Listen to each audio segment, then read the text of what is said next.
here in this particular video, we have a rubber ball that has a massive 50 grams. It is dropped from an initial height of 1.8 meters above the table surface, and then it rebounds or bounces back up to only a height of 1.2 meters. And it says here the collision only lasts for about 25 milliseconds. So the ball only touches the table surface in about 25 millisecond ms here for milliseconds. So a couple of things to point out here. I noticed the mass is given in grams. A good rule of thumb to convert grams to milligrams before you finish any of your calculations. And in here, 25 milliseconds should be converted to seconds. So make sure you convert before you do this. Okay, I will convert as I crack out these different parts. So if you need to, pause, read A, B, C, D, and E. All right, let's go ahead and crack out part A. The first strategy, I think, which is probably the easiest one, is just to apply momentum. Here is the MV. You know M being 0.05 kilograms. Once again, the problem gives you 50 grams. So to convert 50 grams to kilogram, the ratio is for every 1 kilogram, there's 1,000 grams. So I would just take 50 grams divided by 1,000. So I would get 0.05 kilogram. Okay. Here, the only thing that's holding me back is VF. I don't know what the final velocity is just before it strikes the table, but I can find that super fast. So here I'm just going to go ahead and label a couple things just to help you keep visualize. Here, VI is equal to 0 because it's being dropped. I need to find the velocity just before it strikes the table surface. So I think the quickest way and easiest way to do that is just use kinematics. Here, this particular function is time independent. I know VI being 0 because it's being dropped. The only thing I need to find is VF here. So really the function gives me everything. I know G, I know delta Y, so I'm just going to go ahead and cancel VI square out because it's 0. I'm going to go and simplify VF square on the left side to just 2G delta Y. Here, I can just square root both sides, just get VF by itself. And then I'm just going to plug and check G being negative 9.8. I do want to point out that delta Y here is negative 1.8 because the ball started at a height above the table and then it fell down. The downward motion suggests that your vertical displacement is negative because you are lower than where you started. Okay. Anyways, you're falling down, so common sense tell you your vertical displacement should be a negative value. All right. So negative times a negative makes a positive, then times 2 being positive. So if you multiply all that on your calculator and then square root it, you should get a positive or negative 5.94. Here I highlighted positive and negative because when you square root a number, you should get two outcomes. It comes down to which answer choice makes the most sense based on the scenario given to you. So here, I'm going to go with the negative answer because the ball is on its way down. So I'm just going to go ahead and carry my work down for momentum. Momentum is just mass times velocity. I just established that I need the negative value because it's on its way down. So I highlight the negative sign here for you. So I'm going to use the negative 5.94 meters per second. And if I do so on my calculator, I'll get a momentum of negative 0.297 kilograms meters per second. Okay. So that's the quickest strategy. However, if you want to make your life complicated, you can use a second strategy, which is fine. As long as you're comfortable with it. Okay. Here, I can make the statement impulse is equal to the change in momentum. I know there's impulse in this problem because the ball accelerates downwards, so its velocity is changing. Because its velocity is changing, its momentum is changing. And if its momentum is changing, then there is some sort of impulse exerted or experienced by the ball. Okay. All right. So here, I is for impulse, change in momentum. I know that impulse is also F times delta T. So the forces acted on the ball for a certain amount of time. In this case, gravity acts on it the whole entire time, which is equal to change in momentum. Here, I'm just going to break delta P, or the change in momentum, into PF minus PI. But once again, PI is 0 because it's being dropped. Here, in order to find the final momentum of the ball just before it strikes the table, I need two quantities. I need an F and a T. But I know what F is. As an object is being dropped, the only force acting on it in this particular scenario, there's no air drag resistance, neglect air resistance here. It's just the force of gravity that's accelerating it downward. So F is just F of G, but F of G is just mass times gravity. So the only thing I don't know is T. So I highlighted T here to keep you focused in terms of trying to figure out what to find. Okay. So you have three variables. You know M, you know G. The only thing you don't know is T. However, you can find T super fast. You can just use kinematics. Changing Y is equal to VI Y T plus 1/2 GT squared. I want to cross out VI Y because it's being dropped. So really the function reduces down to just delta Y is equal to 1/2 GT squared. But delta Y once again is negative 1.8 because it's falling down. And then here is just 1/2, G being negative 1.8 because it's kinematics. And then here you have T squared. So if you multiply both sides by 2 and then divide both sides by 9.8 and then square root that, I will leave that for you to do. You should get a t of about 0.601. Now that I know t, I can just plug it back into the function that I have up here where I'm circling back and forth, mg delta t, which is equal to the final momentum. Here, m is just 0.05. I left the units out here. G is negative 9.8, and then t here is 0.606 that I just calculated. So if you plug all this in your calculator, you should also get the same value, which is negative 0.297 kilogram meters per second. As you can see on the left side, it is the same value. Okay, so there are a couple different strategies. I like the first one because I think it's pretty straightforward. All right, let's go ahead and do part let's see, B. Okay, to do part B, it says find the momentum of the ball immediately after the collision, and then just as it's leaving. So here in the diagram, I kept my initial my velocity falling down before it strikes the table is negative 5.94. So here I'm just going to go ahead and set up the same strategy to find the momentum of the ball immediately after collision. I need two things. I need the mass and the velocity.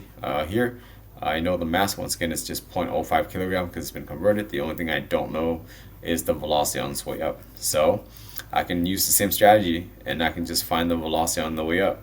The height that it travels upward is dictated by the kinetic energy when it hits the table after it leaves the table. Okay, so therefore, if there's kinetic energy here, there's some sort of speed, and if I can just find that speed. All right, so using the same function, however, on this one, I'm actually going to cross out VF squared, not VI. Okay, why? Because I'm over here on the right side of the diagram now. As the ball strikes the table, rebounds upward, and as it rises, it will attain a maximum height.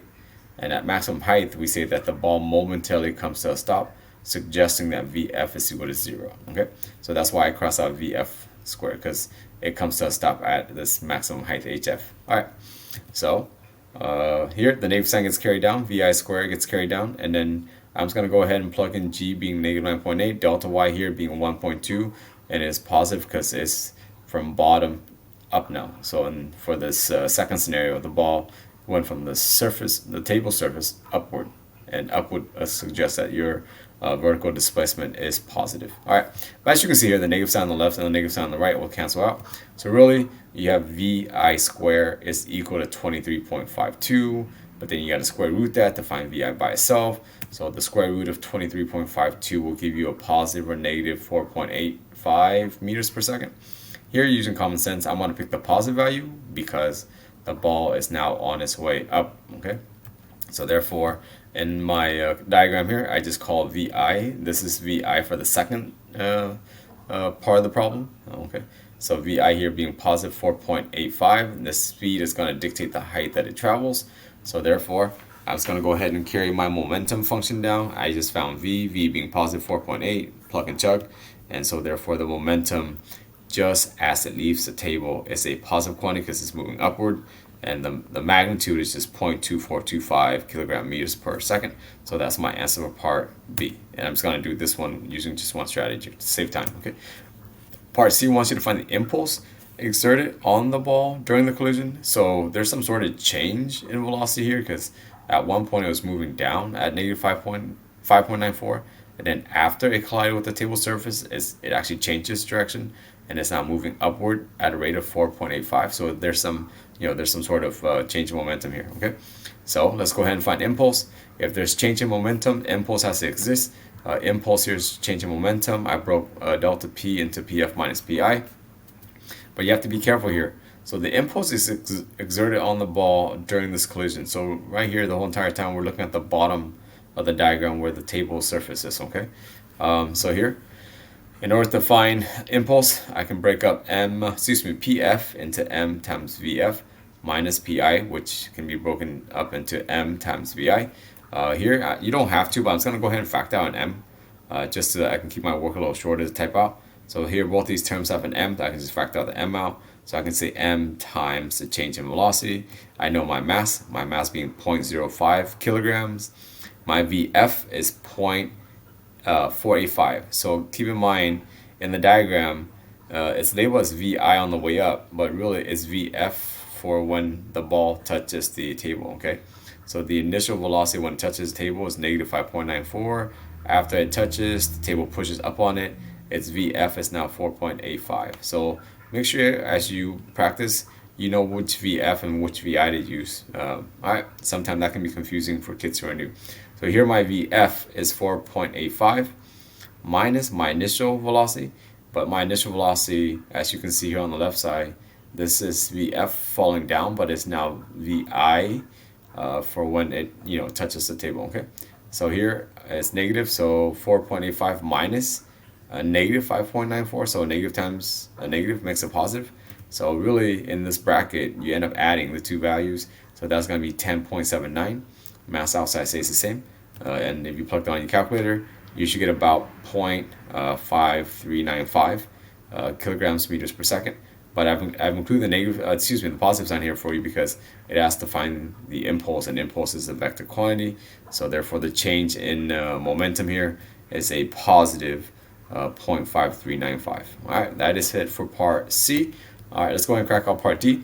Part D wants you to find the magnitude of the average contact force. So as the ball hits the table, the contact force, aka F of n, is going to push back up on the ball, and then it's going to cause the ball to change direction. So to find part D, I'm just going to go ahead and use impulse, the other variation of impulse.